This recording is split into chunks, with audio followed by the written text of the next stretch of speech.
Hello and welcome to my channel Slaastad-Racing. In today's video I will actually now help you get a better force feedback setting and in-game Rfactor 2 setting for force feedback. I really hope this will help you in the near future. I'm doing this now so many of you will have a little bit more understanding for Rfactor 2 future, because of low fuel motorsport has made this an opportunity for everyone to give Rfactor 2 a chance. So here are my settings. Alright, here we are. Now we are on OBS, no, not OBS, but we are on Fanalab. And you can see we are now on the tuning menu. And it's number 3 on me, where I have set my Rfactor 2 settings. So I want you to add this to auto. This will fix for many of Fanatec users. I can't tell it will fix for everyone. Every direct drive is different. But you can either put it in 900 or less. It just depends what you prefer. We'll get to that when we get into the game. Force feedback strength, you can have it higher if you want to, but this is what the Fanatec forum saying you should use, and I kind of like this setting, so I use it. Linear, you can use peak or linear. That's your user preference, what you would like to have. I've once using linear, but in every other sims I use linear, and I can use, for example, peak on Dirt Rally 2.0. But for now we are in Rfactor 2. And the next, the NDP natural damper, I have that on 16, as you can see here. NFR natural friction, I have that on 2. NIN natural inertia, I have turned that off. Int force feedback interpolation filter, I have that on 15. You can put it less if you want to, but I have a little bit of rougher and better feeling on my force feedback, and that for me has done a lot, and it works perfect for me, so you should try. If you don't like it, you can turn it down to at least 5 or 3, which is probably recommended for many. Fade, force effect, intensity, you can go with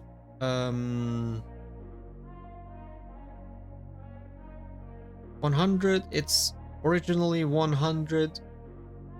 DPR, well, 4 and SPR, all of it is 100. Just keep it 100. Don't touch those. DPR, game damper effect strength. It is normally at 100, but it's recommended to have it off in Rfactor 2. Reason of why that is off, it will give you some electricity feeling through your wheel. It feels like your base is broken somehow, and it's jolting a lot, and it will literally do harm to your base. I don't know, but recommended to turn it off. And that is Fanalab settings. It is also working for Fanatec settings. So let's go to the next settings that you should probably go through. Okay, now we are inside Steam, as you can see. But what I want you to do next to fix a force feedback settings for your Rfactor 2, it will also fix another problem that will give you jolting and worse, yeah, ugly feeling. So I want you to right click on Rfactor 2 and go to properties. You go to local files, go to browse, and you will get where your Rfactor 2 are installed. So the next thing I want you to do is go to user data, and you should go to player and click controller. So the next thing you will want to do is to do one simple thing, more than one simple. You definitely have to go to saturation, for example, for the brake, gearbox, and everything else that has saturation on their name. Let's see, like for example this. You should put this on 0. But before you doing that, make sure your game is off and it will be saved once you hit save. So you want really to do this on every single saturation. You just put them at 0. It should fix your issue. So if you find anything that has this saturation name, please make sure you click 0 on every one that has a saturation. It will go on until here, around this place. I don't remember, but I have done it before and it should be working. Yeah, so it is just all this section here from force feedback. You just click and 0 out brake spring saturation. That alone will fix your steering problem.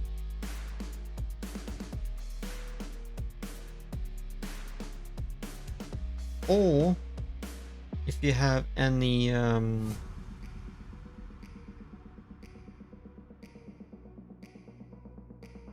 no, I just fell out where I was, but yeah, that is basically controller, and that's all you have to do. Click on controller and it should fix the jolting problem. Alright, let's head into the game and we'll fix the next problem. Or not the next problem, but we're gonna give you a force feedback settings for Rfactor 2 that is working well for me. So let's get on to it. Right, now we are in Rfactor 2, and for this moment you can see this menu here is all new and it's all the new UI, and I want you to make sure this is the updated UI. This is not the old UI, not the next old UI. This is the newest one. And this was made during 2022, October 2022. And if it's gonna be a new update on the UI in the next year or the month coming in the future, I cannot say it will be working for the future. I will just say it will be working as it is now, until they will probably update it again. I don't know when that's gonna happen, but we will see what's gonna happen. I will update the videos in the future if it changes. So what I want you to do next is click on this one here beside your name, and you see the gameplay, calibrate, assign controls, graphics, and sound. just want you to assign your keys to your steering wheel. You can see that I have buttoned out. You can do that as well on your steering wheel. And same with the assist and gameplay. This I added to my steering wheel. And that's basically it. So for the calibration,